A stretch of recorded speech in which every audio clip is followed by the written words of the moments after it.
የፊልሙ ዋና ገጸ ባህሪ የኤፍቢአይ ልዩ ወኪል ሾን አርቸር ሲሆን ለረጅም ጊዜ ወንጀለኛውን ካስተር ትሮይ ሲፈልግ ቆይቷል። ካስተር ሾንን ለመግደል ቢሞክርም በትራምፖሊን ላይ በደስታ ይጫወት የነበረውን የሾን የ5 ዓመት ወንድ ልጁን በጥይት ይመታዋል። የኤፍቢአይ ወኪሉም ተረፈ እና ካስተርን መፈለግ ሥራው ብቻ ሳይሆን የሕይወቱ ሙሉ ዓላማ ሆነ። ካስተር ትሮይ ምንም ቅዱስ ነገር የሌለው ገዳይና አሸባሪ ነው። ለትሮይ ምናልባትም ውድ የሆነለት ብቸኛው ሰው ወንድሙ ፖሉክስ ነው። እሱም ወንጀለኛ ነው። በዚህ ጊዜ እሱና ወንድሙ በመሃል ከተማ ሎስ አንጀለስ ላይ ትልቅ የአሸባሪዎች ጥቃት ለመሰንዘርም ወሰኑ። ፖሉክስ ኃይለኛ ፈንጂ አዘጋጀ እና ካስተር ራሱን እንደ ካህን አድርጎ በመሃል ከተማ ከሚገኙት ሕንፃዎች በአንዱ ውስጥ አስቀመጠው። ይህ በእንዲህ እንዳለ ኤፍቢአይ ፖሉክስ ያዘዘውን የግል በረራ ደረሰበትና ወንድማማቾቹን ለመያዝ ወሰኑ። አስቀድሞ በበረራው ላይ ሠራተኛውን በማስቀመጥ ኤፍቢአይ ከመነሳታቸው በፊትም ደረሰ። ወንድማማቾቹም እጃቸውን እንዲሰጡም አዘዟቸው፣ ግን አብራሪውን አስፈሩት። እናም ለማስነሳት ሞከሩ። የአውሮፕላኑ አብራሪ በኃይለኛ የሩጫ መንገድ ክትትል ወቅት ተገደለ እና ካስተር የውሸት የበረራ አስተናጋጇን ገድሎ ሰውነቷን በአውሮፕላን ማረፊያ ስፍራው ላይ ጣላት። አውሮፕላኑ በፍጥነት ወደ አንድ ዕቃ ማስቀመጫ ቢጋጭም ወንድማማቾቹ ግን መትረፍ ቻሉ። ልዩ ኃይሎችም በሙሉ ኃይላቸው ጥቃት ሰነዘሩና ፖሉክስን በቀላሉ ያዙ። ካስተር ግን እጅ ለመስጠት አልፈለገምና ካለቀቋቸው ከተማዋ በሙሉ በቅርቡ ወደ አመድነት ትለወጣለች በማለት ሾንን ለማስፈራራት ሞከረ። ግን ሾን ካስተር እየዋሸ መሆኑን እርግጠኛ ነበር። ወደ ከባድ ፍልሚያ ገቡ እና ካስተር ወደሚሠራ የአውሮፕላን ሞተር በመግባት ከባድ ጉዳት ደርሶበት ጥልቅ ኮማ ውስጥ ወደቀ። ጉዳዩ የተፈታም ይመስላል እና ሾን በመጨረሻ ቀለል ያለ ሕይወት መምራት ቻለ። ትንሽ ልጁ ቢሞትም አሁንም ሚስቱ ኢቭና ትልቅ ልጁ ጄሚ አሉት። ግን ሾን በዚህ ሁሉ ጊዜ በሥራ በጣም ተጠምዶ ስለነበር ለቤተሰቡ ትኩረት አልሰጠም ነበር። በዚያ ቀን ግን በመጨረሻም ወደ ቤት ተመለሰና ጠላቱን እንደያዘው ለሚስቱ በደስታ ነገራት። በደስታም ተቃቀፉ እና ሾን ከዛች ቅጽበት ጀምሮ ሁልጊዜ ከነሱ ጋር እንደሚሆን ቃል ገባ። በሥራ ቦታም ሁሉም ሾን አርቸርን እንደ ጀግና ተቀበሉት፣ ግን ስለተተከለው ቦምብ የካስተር ቃላት አሁንም እያሳሰቡት ነበር። ከዚህም በላይ በፖሉክስ ቦርሳ ውስጥ ባዮሎጂካል ቦምብ እንዳለና አደጋው እውነት መሆኑን የሚያሳይ ማስረጃም ተገኘ። አርቸር ፖሉክስንም አጥብቆ ጠየቀው፣ ነገር ግን ወንድሙን እስካላየ ምንም እንደማይናገርም መለሰ። የሾን ባልደረቦችም ወደ አንድ ዋልሽ ኢንስቲትዩት ወሰዱት። ለልዩ ኦፕሬሽኖች አዳዲስ ቴክኖሎጂዎችን የሚያዳብር ሚስጥራዊ የመንግሥት ክፍልም ነው። እዚያም አደገኛ ዕቅድ አቀረቡለት። እሱም አሁን በኮማ ውስጥ ያለውን የካስተርን ፊት ከሱ ጋር ማቀያየር ነበር። እንደነሱም ገለጻ ተልእኮው ከሞላ ጎደል የማይቻል ነው፣ ግን የፖሉክስን እምነት ለማግኘትና ከተማዋን ለማዳን ይህ ብቸኛው መንገድ ነበር። ከዚህም በላይ ኦፕሬሽኑ ከባልደረቦቹና ከቤተሰቦቹ ሳይቀር እንኳን ትልቅ ምስጢር ሆኖ መቆየት አለበት። አለቃው ቪክቶር ላዛሮ እንኳን ይህን ማወቅ እንደሌለበትም ነገረው። መጀመሪያ ላይ ሾንም ቢያለና የካስተርን የቀድሞ ወንጀለኛ አጋሮችን እንዲሁም የቀድሞ ፍቅረኛውን ሳሻን አጥብቆ ጠየቀ። ግን ምንም ውጤት አላመጣም። ከብዙ ማሰላሰል በኋላም ሾን ለሚስቱ የመጨረሻ ሚስጥራዊ ሥራውን መውሰድ እንዳለበትም ነገራት። ኢቭ ግን በእሱ እንደማታም ተናገረችና ከእሱ ጋር ተከራከረች። የፊት ንቅለ ተከላና የድምፅ ማሻሻያ በተሳካ ሁኔታም ተጠናቀቀ እና ካስተር ወንድሙ ወደሚገኝበት እስር ቤት ልክ ከኮማ እንደነቃ ሆኖ ገባ። ፖሉክስ አስተዋይ ነው እና መጀመሪያ ላይ በድንገት ስለነቃው ወንድሙ ተጠራጣሪ ነበር። ግን ሾን ከሁኔታው ጋር ትንሽ ተላመደና እውነተኛ እልቂት ፈጠረ። እብድነቱን በማሳየትና ዱቦቭ የሚባል እስረኛ በማጥቃት ሥልጣንን መልሶ አገኘና እሱ ካስተር ትሮይ መሆኑን አረጋገጠ። ይህ በእንዲህ እንዳለ በዋልሽ ኢንስቲትዩት ውስጥ አስገራሚ ነገር ተፈጠረ። እውነተኛው ካስተር ትሮይ ንቃተ ሕሊናውን መልሶ አገኘና ፊት እንደሌለው ተገነዘበ። ሁሉንም የወንጀል ግንኙነቶቹን በማካተት ካስተር በፍጥነት ዶክተር ዋልሽ እንዲታፈኑ አደረገና የሾን አርቸርን ትርፍ ፊት እንዲተክልለት አስገደደው። ቀዶ ጥገናውን በተሳካ ሁኔታ ከተጠናቀቀ በኋላ ወንጀለኞቹ ዶክተሩንና የቀዶ ጥገናውን ያውቁ የነበሩ ረዳቶቹን ገደሉ። ሾን በእስር ቤት ውስጥ የካስተርን ወንድም እንዲያምነው ለማድረግም ይሞክራል፣ ምክንያቱም የማያውቃቸው ብዙ ነገሮች ነበሩ እናም የማስታወስ ችግር እንዳለበትም አስመሰለ። ፖሉክስ እሱን ማመንም ጀመረና ዱቦቭ ሚስቱንና እህቱን ስለደፈረ እሱን እንዳጠቃው ይነግረዋል። ቀስ በቀስ ሾን ቦምቡን በሎስ አንጀለስ ኮንግረስ ውስጥ እንዳስቀመጡት ይደርስበታል። ጉዳዩ የተጠናቀቀም ይመስላል እና ባልደረቦቹ በፍጥነት እዚያው እንዲያስወጡትም ይጠብቃል። ግን በፍጹም ያልተጠበቀ ነገር ተፈጠረ። እውነተኛው ካስተር በሾን መልክ ሾንን እስር ቤት ሊጠይቀው መጣ።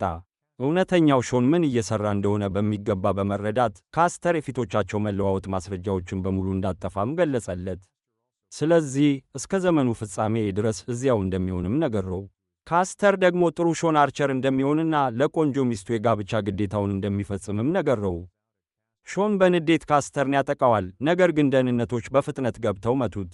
ሾን እሱ እውነተኛው ሾን አርቸር መሆኑን ለማስረዳትም ሞከረ፣ ነገር ግን ይህ የብሰው ቅዠት ተደርጎም ተወሰደ። ካስተር ብዙም ሳይዘገይ ወደ አርቸር ቤት ሄደ። ቤቱም በታላቅ ችግርም አገኘውና አዲሷን ሚስቱንም ብዙም አላወቃትም። መጀመሪያ ላይ ኢቭ የሆነ ነገር ትጠራጠራለች እና ካስተር በእሷ ውበት፣ ቀልዶችና አስተያየቶች ያታልላታል። አሁንም በእሱ እንደተናደደችና ወደ ሆስፒታል ለሥራ መሄድ ስላለባት ጊዜ እንደሌላትም ነገረችው።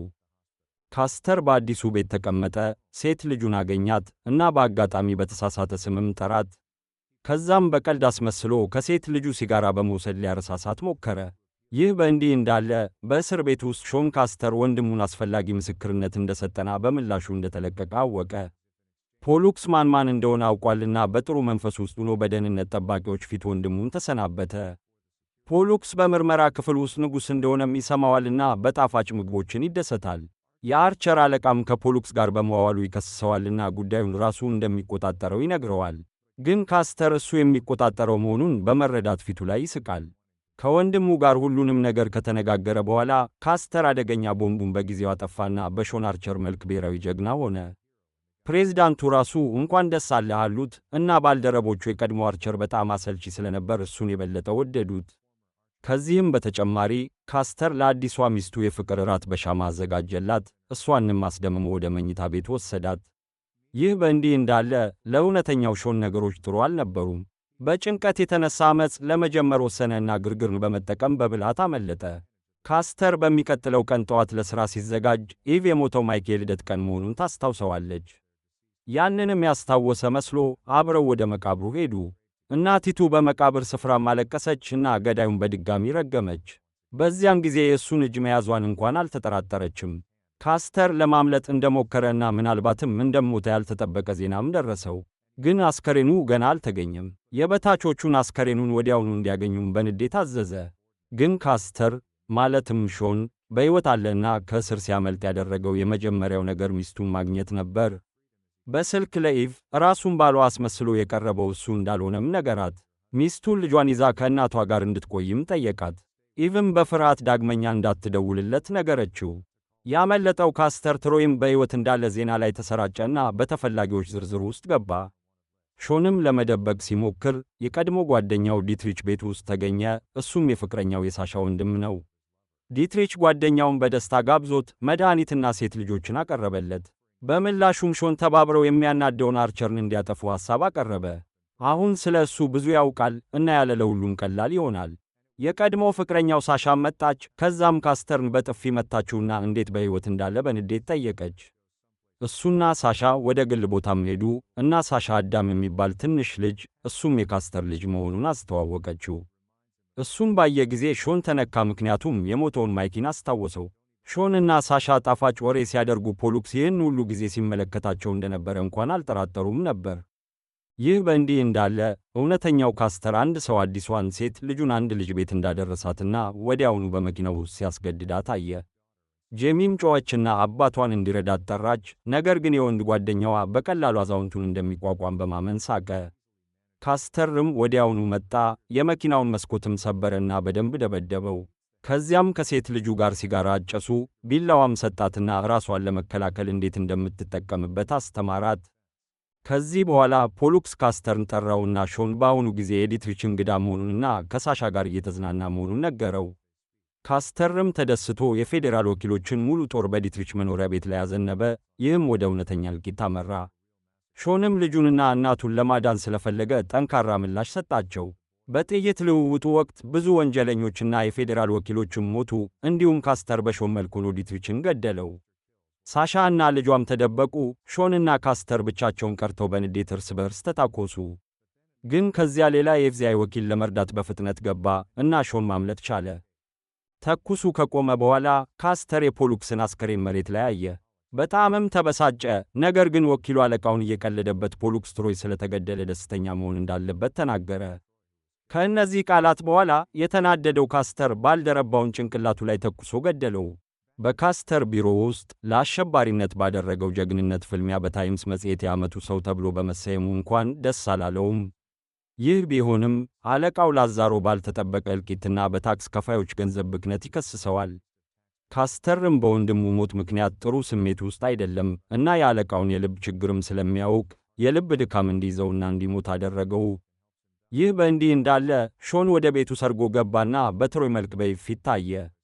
ደንግጣም የነበረችውን ሚስቱን ለማረጋጋትና እሱ እውነተኛ ባሏ መሆኑን ለማረጋገጥ ሞከረ። ግን ኢቭ አሁንም አላመነችውም። ስለዚህ እንደ ዶክተርነቷ የደም አይነቱን እንድትመረምር ሐሳብ አቀረበላት፣ ምክንያቱም የካስተር የተለየ ነው። ኢቭ ምክሩን ሰምታ ከተኛው ባሏ የደም ናሙና ወሰደችና ሾን እውነት እየተናገረ መሆኑን እርግጠኛ ሆነች። ኢቭም ለካስተር የላዛሮ የቀብር ሥነ ሥርዓት በቅርቡ እንደሚፈጸም እና ይህ ካስተርን ለማስወገድ አስደናቂ አጋጣሚ እንደሚሆንም ነገረችው። አለቃው ከሞተ በኋላ የክፍሉ ኃላፊ ሆኖ ሊሾምም ይችላል። ከዚያ በኋላ እሱን ማግኘትም የበለጠ ከባድ ሊሆን ይችላል። ይህ በእንዲህ እንዳለ ካስተር በፓራኖያ ምክንያት ወደ ክሊኒኩ ይመጣል፣ ግን ሾን በጊዜው ከቦታው መውጣት ቻለ። በቀብር ሥነ ሥርዓቱ ወቅት ሾን ወደ ቤተ ክርስቲያን መጣና በስም ሳይጠቀስ ለካስተር የሞተውን ማይክልን ፎቶ ሰጠው። ትሮይ ወዲያውኑ ምን እየተካሄደ እንዳለም ተረዳ። እናም ሥነ ሥርዓቱ እስኪያልቅ ድረስ ጠብቆ ሾንንም በቤተ ክርስቲያን ውስጥ ለመጋፈጥ ወሰነ።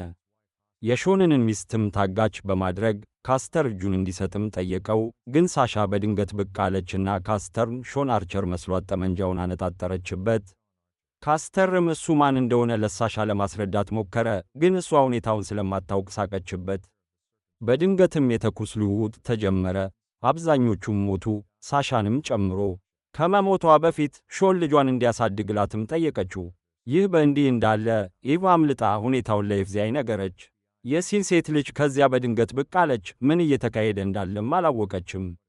ጄሚ በካስተርና በአባቷ መካከል ያለውን ፍልሚያም ተመለከተችና የውሸት አባቷን ለመርዳት ሞከረች። ሾንንን ትከሻው ላይም ተኮሰችበት።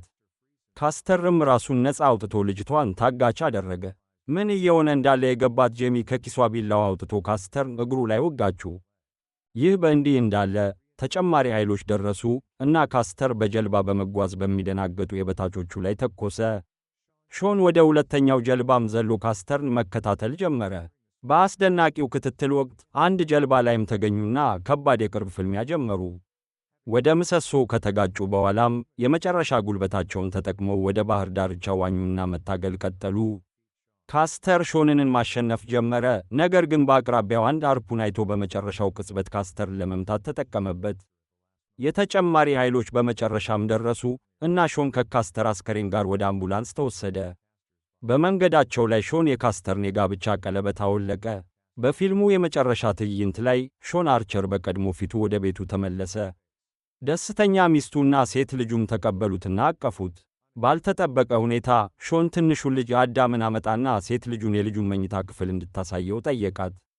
ሁላችሁም ስለተመለከታችሁ እናመሰግናለን። ቻናላችንን ሰብስክራይብ ያድርጉ፣ ላይክ የሚለውን ቁልፍም ይጫኑ እና አስተያየታችሁን በኮሜንት ስፍራ ላይ ጻፉልን።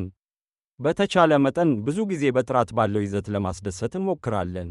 በቅርቡም እንገናኝ።